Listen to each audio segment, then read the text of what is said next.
사도행전 22장 29절 말씀을 힘차게 샤우팅합니다. 시작. 신문하려던 사람들이 곧 그에게서 물러가고 천부장도 그가 로마 시민인 줄 알고 또 그 결박한 것 때문에 두려워하니라. 신문하려던 사람들이 곧 그에게 물러가고 천부장도 그가 로마 시민인 줄 알고 또 그 결박한 것 때문에 두려워하니라. 신문하려던 사람들이 곧 그에게 물러가고 천부장도 그가 로마 시민인 줄을 알고 또 그 결박한 것 때문에 두려워 아니라. 사도행전 22장 29절 말씀. 아멘. 자, 오늘 말씀의 제목은 먼저 우리 지난주 말씀 한번 맞춰봐야겠죠. 어제 말씀. 자, 성령의 땡땡으로 말하라. 뭐였죠? 성령의 언어로 말하라. 자, 오늘 말씀은 또 두 글자입니다. 뭘까요? 성령의 미리 답을 다 보여주네요. 네, 수용으로 품으라입니다. 다 같이 해봅니다. 성령의 수용으로 품으라. 시작. 성령의 수용으로 품으라. 자, 수용이라는 단어가 중요한데요. 자, 이제 집중해서 한번 들어보세요. 이 단어가 거두어들여 사용한다, 거두어들여 쓴다, 이런 의미가 담겨져 있어요. 그러니까 뭔가가 나에게 주어져야 돼요. 주어져서 사용하는 걸 수용한다, 이런 의미가 담겨져 있죠. 그러니까 타인의 다른 생각, 감정, 행동, 이걸 있는 그대로 받아들이고 그리고 그것을 통해서 관계가 확장되는 거죠. 그래서 성경의 언어로 하면은 수용이란 단어가 영접한다 그러죠. 영접이란 단어, 수용이란 단어 비슷한 거고, 반대말로 하면은 거부한다, 그죠? 저항한다, 배척한다, 거절한다, 이런 의미가 담겨져 있는 거죠. 수용은 긍정적인 변화를 이끌어내고 자신과 타인을 존중하는 이해에서부터 시작되는 거예요. 아, 저 사람이 얼마나 힘들까? 그러면 내가 그래 좀 수용하자, 내가 받아주자, 내가 양보하자, 이런 의미가 담겨져 있는 게 수용이라는 거죠. 그러니까 자기만 생각하는 게 아니라 이게 상황을 보니까, 공동체를 보고 옆에 사람을 보니까 힘들지?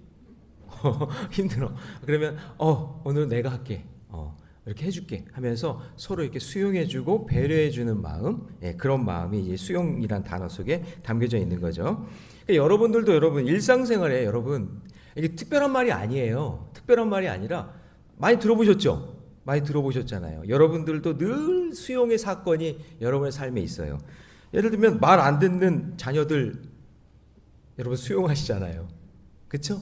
그거예요. 일상 속에서도 수용하고, 또 까다로운 거래처, 일을 할 때 거래처 있으면 다 이렇게 구슬려 가지고 다 이렇게 수용하고, 그리고 병원에 갔더니 병원의 의사의 말도 어떻게 해요? 수용하잖아요. 정찬숙 권사님 이제 수용하셨잖아요. 그죠? 이제 수술 날짜 이제 받는 것만 남았는데 수용할 수밖에 없는 거잖아요. 우리는 수용해야 돼요. 그렇게 수용이라는 것이 늘 일상 속에 있어요. 오늘 이 새벽에도 주시는 말씀을 뭐 할 거예요, 여러분들은? 거절할 거예요? 그게 아니라 수용하는 거죠. 그래서 성경 속에서도 보면 대표적인 성령의 수용을 찾아보면 이런 거죠. 약혼한 마리아가 성령으로 잉태했다라는 그 마리아의 말을 남편 요셉이 어떻게 했어요? 수용한단 말이죠. 그러니까 그때 역사가 일어나요. 그리고 재산을 탕진한 돌아온 둘째 아들을 아버지가 수용해 주잖아요. 그때 용서가 일어나고 거기서 은혜가 넘치고 성령이 충만해지는 거예요. 그게 수용이에요. 성경에서 수많은 수용에 관한 이야기도 있지만 멀리 갈 것도 없어요. 여러분의 삶도 한번 보세요. 나 같은 죄인을 하나님의 자녀로 수용하셨잖아요. 맞죠? 그러니까 수용은 이건 우리 삶 가운데 나도 그렇게 그 은혜를 받고 살아가고 있다. 그래서 수용함을 받은 우리가 내가 가야 할, 내가 감당해야 할 그 땅을 수용하는 거예요. 거부하는 게 아니라 땅끝이 어딘지 찾고 그 땅끝을 향해 내가 아멘 하고 수용하고 가는 거죠. 그러니까 지금 사도 바울은 그 땅끝이 로마라는 것을 알고 그것을 수용하고 받아들이고 그것을 향해 가고 있는 겁니다. 자, 그럼 성령의 수용을 품으려면 어떻게 될까요? 그 첫 번째 같이 있습니다. 노란 글씨만 시작. 들을 귀가 있어야 합니다. 22절 같이 있습니다. 시작. 이 말하는 것까지 그들이 듣다가 소리질러 이르되 이러한 자는 세상에서 없애버리자 살려둘 자가 아니라 하여. 어제 우리 바울이 성령의 언어로 말하니까 유대인들이 그 성령의 언어가 듣기 싫은 거예요. 그러니까 여러분, 성령의 언어도 하나님의 말씀도 어떤 사람에게는 수용하고 잘 받아들이지만 어떤 사람에게는 그게 거절한단 말이죠. 듣다가 말로 막 소리를 지릅니다. 그래서 여러분, 자기 확신, 자기 고집으로 가득 차면 아무리 중요한 말을 해도 끝까지 경청하지 못하고 듣다가 소리 지르는 거예요. 이런 사람들을 성경에서는 들을 귀가 없다 이렇게 표현하는 거죠. 그러니까 성경에서 그러면 좀 예를 들어서 들을 귀가 없는 사람을 구약에서 한 명을 뽑자면은 출애굽기에 나오는 애굽왕 바로입니다. 바로. 이 사람은 얼마나 수용을 안 하고 거부했냐면 출애굽기 7장, 8장, 9장, 10장, 11장, 12장 총 6장에 걸쳐서 10가지 재앙이 쏟아지잖아요. 10번이나 그렇게 얘기하는데도, 그렇게 하나님이 사인을 보여주시는데도 어때요? 마음이 완악해서 수용하지 않아요. 그러니까 모세가 여호와께서 말씀하시기를 내 백성을 보내라 전했지만 바로는 여러 번 말씀을 듣고도 마음이 강팍해서 순종하지 않아요. 그러니까 듣기는 했으나 자기 뜻과 이익을 고집해 하나님의 음성을 무시했더니 들을 귀가 없는 사람이잖아요. 결국에는 나라도 엉망이 되고 공동체도 엉망이 되고 어떻게 되냐면 자기도 죽게 되는 거죠. 자, 신약으로 와서 들으면 들을 귀가 없는 사람의 대표적인 예가 예수님의 제자 중에 가룟 유다예요. 이 가룟 유다는 예수님의 말씀을 가장 가까이서 들었어요. 사랑받았잖아요. 가장 가까이서 들은 사람이었는데, 근데 그 모든 말씀을 생명이 아니라 뭐와 연결시켜요? 돈 되느냐? 돈 되면 수용하고, 돈 안 되면 거부하고. 그러니까 주의 음성을 가까이에서 가장 직접 들었지만 그 말씀을 마음으로 듣지 못한 거죠. 들을 귀가 없는 거예요. 결국 가룟 유다는 예수님의 말씀을 가장 가까이서 들었지만 하나님의 뜻을 가장 멀리 놓친 사람인 거예요. 그래서 그 비극은 뭐예요? 배신의 아이콘이 돼버린 거죠. 그래서 들을 귀가 닫힌 마음에서 여러분, 영청이라는 게 있어요. 영적 청각이 있는데 그 영적 청각을 상실하면 그러면 영혼도 죽고 내 몸도 마음도 죽게 되는 거죠. 그래서 들을 귀가 있어야 되는 거예요. 그래서 겉으로 보기에는 구원받고 그리고 신실한 믿음의 사람처럼 보이는데 그냥 한눈 팔고 딴짓하다가 중요한 말씀을 듣다 마는 사람들이 정말 많다. 자, 그래서 여러분 적용 질문 같이 한번 있습니다. 나에게 적용합니다. 시작. 날마다 주시는 말씀을 통해 성령의 수용을 하고 있습니까? 혹시 들을 귀가 닫혔다면 그 이유는 무엇입니까? 여러분들이 아무리 들으려고 해도 지금 들리지 않아. 자꾸 나의 이성이 발동하고 합리적인 생각, 물론 그런 게 다 있잖아요, 사람마다. 근데 수용하려고 안 해. 그 수용을 잘하는 사람의 대표적인 특징이 뭐냐? 아멘을 잘해요? 아니, 아멘을 잘한다고요? 그러니까 아멘을 지금 안 하고 있는 분들은 거부하는 거야. 다시요. 뭐를 잘한다고요? 아멘. 조금만 더 크게. 시작. 네, 아멘을 잘하는 거예요. 이번에 성경학교를 보니까 부흥하는 교회 특징 제가 딱 보이더라고요. 예전에는 제 반만 보였잖아요. 근데 제가 이제 지금 교육부 총무를 하면서 전체적으로 다 보거든요. 근데 보는데 진짜 부흥하는 교회는 아멘을 잘하는 성도들이 많더라고요. 진짜 부흥하고 싶어요? 그러니까 아멘 좀 크게 해보세요. 그게 수용하는 거예요. 아멘이라는 뜻이 뭐냐면 옳소, 네 그렇게 살겠습니다. 그런 마음이 담겨져 있는 거예요. 그래요. 물론 제가 잘해야겠죠. 설교를 은혜롭게 잘해야 아멘이 나오지. 속으로 또 그럴 거야. 수용 안 하고 거부하면서 목사님이 설교를 잘해야 제가 아멘을 하죠. 이렇게 생각하는 분도 있겠지만 어쨌든 자, 바라기는 시간 여러분 영적인 청각이 열려서 살아서 성령의 수용을 할 수 있는 저와 여러분 되시기를 주님의 이름으로 아멘 크게 할 준비하세요. 축원합니다. 아멘. 그렇죠. 이 정도 나와야 되는 거예요.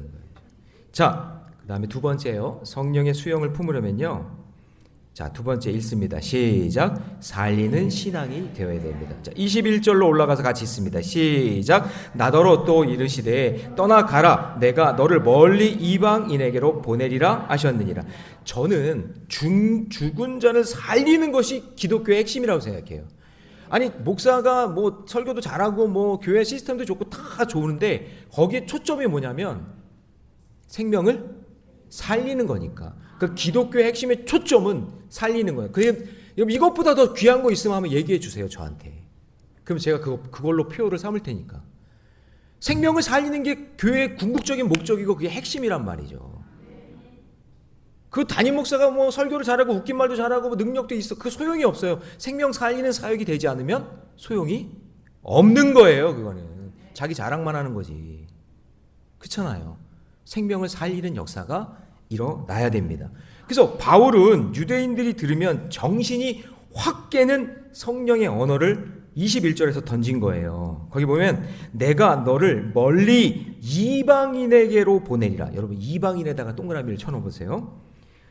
이게 이방인이다라는 이 말이요 히브리 말로 게르라고 해요. 이 게르는 몽골어로는 이제 집을 이야기하는데 몽골의 그 초원에 있는 그 둥그런 집 있죠. 그걸 게르라고 하는데 히브리 말로는 이 게르가 이방인이라는 뜻이에요. 근데 유대인들은 이 게르 이방인 요 말만 들으면 백이문백 흥분해요. 왜냐하면 그게 부정적인 말이기 때문에. 부정어예요, 부정어. 이방인은 취급도 하면 안 되고 말도 꺼내서는 안 되는 거죠. 그러니까 부정하다고 생각하니까 게르라는 말을 사용하면 안 돼요. 그러니까 유대인들은 선민의식에다가 고정관념이 충만해서 이방인을 구원의 대상으로 여기면서 살려야 되는 대상이 아니라 그냥 저들은 개 취급하면서 죽어도 그냥 지옥 뗄감이라고 생각한다라는 거죠. 그런데 지금 하나님은 예루살렘에서 결박당한 바울을 통해 저 유대인들을 살리려고 보내신 그 예수 그리스도를 그들은 죽였고 유대인들은. 근데 바울을 통해서 유대인들 말고 이방인들에게 복음을 전해서 그들을 살리려고 하는 그런 역사를 바울을 통해서 하시려고 하는 거잖아요. 그러니까 성령을 수용한 바울을 통해 유대인들이 가장 싫어하는 이방인들을 수용하게 하려는 거예요. 그러니까 사도 바울이 성령을 수용하니까 자기가 아니라 땅끝이 보이는 거죠. 난 유대인인데 땅끝이 보이는 거예요. 그러면 여러분 성령을 수용하셔야 뭐가 보일까요? 땅끝이 보여요. 성령을 수용해야. 자, 여러분 보세요. 예수님의 땅끝은 보세요. 예수님께서 이 땅에 오셨을 때는 땅끝이 이 세상에 여기. 그래서 이 세상에 하늘 보자 버리고 이 땅에 오신 거 맞죠? 그 예수님의 땅끝은 이 땅이에요. 그런데 이 세상은 예수님이 오시는 걸 어떻게 해요? 싫어해요. 예를 들면 여러분 이제 곧 성탄절 다가오잖아요. 그 당시에 유대왕 헤롯은 아기 예수를 어떻게 해요? 죽이려고 해요. 그리고 예수님이 공생애를 시작하려고 그러면 마귀가 시험해요. 복음을 선포하려고 그러면 종교지도자들이 고발해요. 그러니까 이 세상은 복음이 들어오는 것을 싫어합니다. 이게 기본이에요. 이게 디폴트 값이에요. 그냥 싫어해요. 예수가 오는 걸, 복음을 이야기하는 걸, 복음을 가지고 사는 걸 믿지 않는 사람들은 그냥 기본적으로 싫어해요. 그런데 복음을 성령으로 수용한 바울을 통해 복음이 들어가 마침내 그 땅끝을 변화시키려고 살려내는 하나님의 구속사를 하나님은 끝까지 지금까지 이루고 계시는 거예요. 이 일을 교회에 맡긴 거예요. 저와 여러분에게 맡긴 줄 믿습니다. 내가 성령을 수용하고 살리는 일을 하면 하나님이 나를 귀하게 복되게 사용하시는데 반대로 성령 충만하면 갈등도 충만하다 그랬잖아요. 나를 싫어하는 사람도 나오고요. 마귀의 공격도 있고요. 사건과 상황이 나를 힘들게 만들어요. 자, 적용 질문 같이 있습니다. 시작. 성령의 수용으로 품고 가야 할 나의 땅끝은 품지 않으면 수용하지 않으면 보이지 않아요? 그 다음 두 번째 시작. 오늘 내가 만날 이방인은 누구입니까? 여러분이 찾아갈 게르 그 사람을 향해 수용할 수 있는 그런 마음이 열리기를 주님의 이름으로 축원합니다. 자, 세 번째 성령의 수용으로 품으려면요 세 번째 읽습니다. 시작. 채찍이 아니라 천국 시민권을 붙잡아야 합니다. 자, 이제 유대인들은 예수님을 십자가에 매달았던 똑같은 방법으로 바울을 로마 법정에 세우려고 합니다. 그러니까 여러분 보세요. 마귀의 공격은 패턴은 늘 이런 식이에요. 자, 저를 따라해 봅시다. 시기하고 핍박하고 고발하고 죽이고 이게 패턴이에요. 그냥 이렇게 생각하시면 돼요.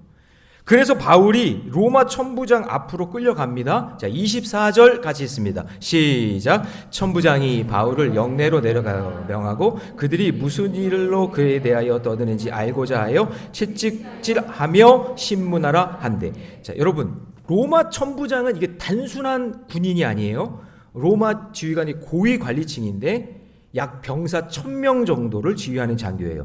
그러니까 로마 천부장은 이방인으로 치면 권세자에 해당되는 거죠. 근데 하나님은 이 천부장을 통해서 바울의 생명을 보호하는 도구로 사용하십니다. 자, 이제 보세요. 자, 여러분, 하나님은 믿지 않는 고넬료 같은 사람도 땅끝으로 가는 그 구원의 계획 안에 일하게 하시려고 그를 사용하시는 거예요. 그런데 바울의 말을 듣던 유대인들이 갑자기 막 흥분합니다.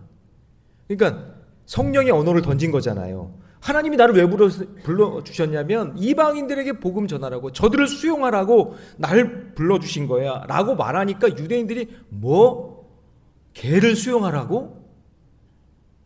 그러니까 막 거기서 언성이 높아지고 막 싸우는데 그들이 싸우는 언어가, 우리 어제 바울이 어떤 언어로 했나 그랬어요? 성령의 언어였지만 그 말은 히브리어였잖아요. 2절 보세요. 2절. 그가 히브리 말로 말함을 듣고 히브리 말로 막 자기들끼리 막 싸우는 거예요. 그러니까 이 천부장은 로마 사람이잖아요. 그러니까 히브리 말로 자기들끼리 막 싸우는데 뭔가 소요 사태가 일어나고 막 질서가 어지럽히고 막 그런 상황 속에 있는 거예요.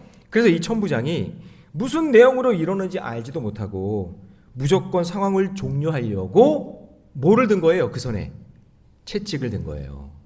채찍으로 다스리려고. 여러분, 성령의 수용이 없으면 자기에게 익숙한 방법으로 문제를 해결하려고 해요. 그 방법이 뭐예요? 이 천부장에겐 채찍이에요. 이 로마 천부장에게는 채찍질이 자기의 힘과 권세이기 때문에 채찍질이 자기의 문제 해결 방법이라고요. 여러분, 이 세상 보세요. 눈으로 보이는 채찍 말고 눈에 보이지 않는 채찍을 휘두르고 다닙니다. 사람마다. 얼마나 말로 휘두르고 문자로 휘두르고 댓글로 영상으로 그냥 비난과 욕설의 채찍을 휘두르면서 밤낮 그렇게 다니는지, 그 채찍이 다시 나에게 돌아온다는 사실을 기억하셔야 돼요. 다시 나에게 돌아. 여러분, 오늘 우리 이명순 권사님 참 은혜롭게 설교해 주셨어요. 내 죄만 보면 되는데 남의 죄만 보니까 막 채찍을 갖다가 막 휘두르는 거예요. 안 보여요. 피가 철철 흐르는지, 마음속에서 눈물이 나는지, 지금 고통스러운지, 죽을 지경인지 모르는데 그냥 거기다 대고 채찍질을 계속하는 거예요. 자기 죄를 못 봐요. 여러분, 채찍질 하나씩 들고 있죠 지금?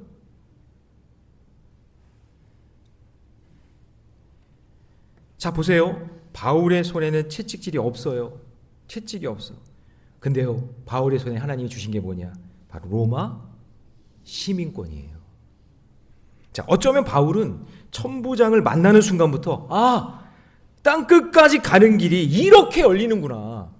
천부장 만나는 순간에 내가 로마까지 가는 길 어떻게 가는지 몰랐는데 저 천부장 만나니까 이제 가는 길이 보이는구나. 천부장을 사용하셔서 하나님의 놀라운 섭리를 이제 알기 시작하는 거예요. 그래서 바울은 성령의 수용함으로 채찍과 결박의 자리에 그 자리를 떠나고 도망가는 게 아니라 성령의 수용하면서 그 자리를 지키고 있는 거예요. 여러분, 오늘 여러분의 삶에도 지금 채찍을 맞고 지금 힘들고 어려운 분들이 있을 거예요. 뭐 질병의 채찍도 맞고 물질의 채찍도 맞고 관계의 채찍도 맞고 여러 가지 채찍, 자녀 채찍, 그냥 여러 가지가 있지만 지금 여러분 그 자리를 지키세요. 그 자리를 지키고 있으면 하나님의 놀라운 기적의 사건을 경험하게 될 줄 믿습니다. 그리고 바울은 드디어 로마 천부장 앞에서 입을 엽니다. 이 타이밍이구나 라고 생각하고 입을 여는데 그게 25절입니다. 다 같이 시작. 가죽줄로 바울을 매니 바울이 곁에 서 있는 백부장들로 이르되 내가 로마 시민 된 자를 죄도 정하지 아니하고 채찍질할 수 있느냐 하니, 여러분, 성령의 수용으로 하나님을 주신 사명을 기준 삼고 있으니 로마 시민권을 사용하는 하나님의 절묘한 타이밍이 이 순간 펼쳐지고 있는 거예요. 그래서 바울은 로마 장군이 천부장을 만나기 전까지 로마 시민권에 대한 언급을 하지 않아요. 그죠? 한 번도 그런 얘기 안 하잖아요. 괜히 로마 시민권 얘기했다가 야 로마 시민권? 유대인들이 막 야 너 매국노 아니야? 야 너 히브리 사람 아니야? 무슨 로마 시민권이 있어? 그래서 뺏으면 어떡해? 그렇죠? 아니면 로마 시민권 빼앗기면 뭐 땅끝 갈 수도 없잖아요. 근데 그런 얘기 하지도 않다가 지금 이 타이밍에 로마 천부장이 만난 것이 하나님이 하신 일이라는 확신이 들 때 그 채찍들을 들고 있는 천부장 앞에서 로마 시민권 이야기를 탁 던지는 거예요. 그러니까 어때요? 천부장이 깜짝 놀라요. 자 보세요. 27절 같이 읽습니다. 시작. 천부장이 와서 바울에게 말하되 내가 로마 시민이냐? 내게 말하라. 이르되 그러하다 얘기했어요. 자 이제 여기서부터 28절 말씀이 참 재밌는데 천부장과 바울이 이제 뭐라 그랬냐면 야 나는 이 로마 시민권을 돈 주고 샀는데 내가 엄청나게 돈을 많이 들여서 샀는데 너는 그거 어떻게 구입했냐?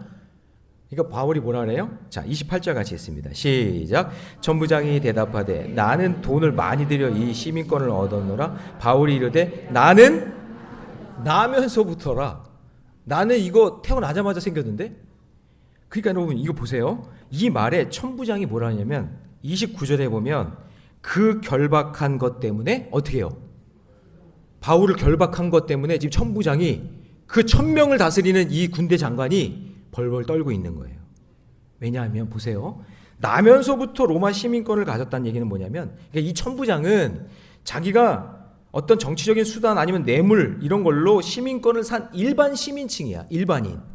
그런데 바울은 가문 대대로 그냥 태어나면 그 가문은 무조건 그냥 시민권을 가진 특권층이었다 그런 거예요. 근데 이 특권층을 건드렸다가는 큰일 난다는 걸 알기 때문에 뭐 했다는 거예요? 두려웠다. 자, 여러분, 우리가 성령을 수용했다라는 것은 무엇이냐? 하나님 나라의 시민권을 받은 줄로 믿습니다. 내 공로가 없어요. 내 노력이 없어요. 그냥 그분이 나에게 주신 거예요. 태초 전부터 정해주신 그 시민권을 오늘 저와 여러분에게 주신 줄 믿습니다. 그럼 나는 누구의 백성이에요? 하나님의 백성이에요. 이 땅에 살면서 나의 땅끝을 향해 나아갈 때 단순히 육신의 매임이 아니라 채찍에서 벗어나는 것이 아니라 나는 이미 하나님의 백성임을 믿고 그 믿음의 자리를 잘 수용하고 그 믿음의 길에서 주시는 그 땅끝을 바라보며 믿음의 길 걷는 저와 여러분 되시기를 주님의 이름으로 축원합니다. 자, 적용 질문 드립니다. 다 같이 시작. 내 손에 두 번째 시작. 내 손에 들고 있는 것은 세상의 채찍입니까? 천국 시민권입니까? 여러분 들고 있는 채찍 내려놓고 천국 시민권을 가지고 이 세상을 수용하며 믿음의 길 걸어가는 저와 여러분 되시기를 주님의 이름으로 축원합니다. 자, 이제 말씀을 정리합니다. 성령을 수용하려면요, 잘 보세요. 첫째, 들을 귀가 있어야 돼요. 마음이 완악한 바로 되지 마세요. 마음 확 닫고 에이 뭐 나랑 상관없는 말인데 하고 하나님 하시는 말씀 무시하거나 외면하지 마세요. 또 들을 귀가 막혀버린 가룟 유다같이 그냥 돈 되는 거 기복적인 신앙 그냥 복 받을까 뭐 이러면서 그런 것만 구걸하거나 그런 것만 생각하지 마세요. 이미 여러분 들을 귀가 열린 사람은 성령을 수용했기 때문에 놀라운 역사가 그 삶 가운데 일어날 줄 믿습니다. 또한 여러분의 삶이 여러분의 말이 살리는 신앙이 돼야 돼요. 죽이는 신앙이 되면 안 돼요. 내 주변에 게르가 있어요. 게르. 내 주변에 이방인이 있단 말이에요. 그런 사람들 살펴보면서 주의 복음을 전하는, 울더라도 복음을 전하는 저와 여러분이 되시고, 그리고 채찍이 아니라 뭐라고요? 천국 시민권. 예, 그걸 딱 붙잡으세요. 내 손에서 너무 미워가지고 정죄하고 싶어서 그냥 오늘도 에이 채찍을 휘둘러야지 그런 마음 갖고 있었던 분이 있으면 내려놓으시고 나는 천국 시민이다. 하나님이 날 책임져 주신다. 라는 그런 믿음으로 살아가시기 바랍니다. 하나님이 여러분에게 성령의 수용을 하라고 저와 여러분을 불러주신 줄 믿습니다. 할렐루야. 예, 우리 함께 찬양하며 나아가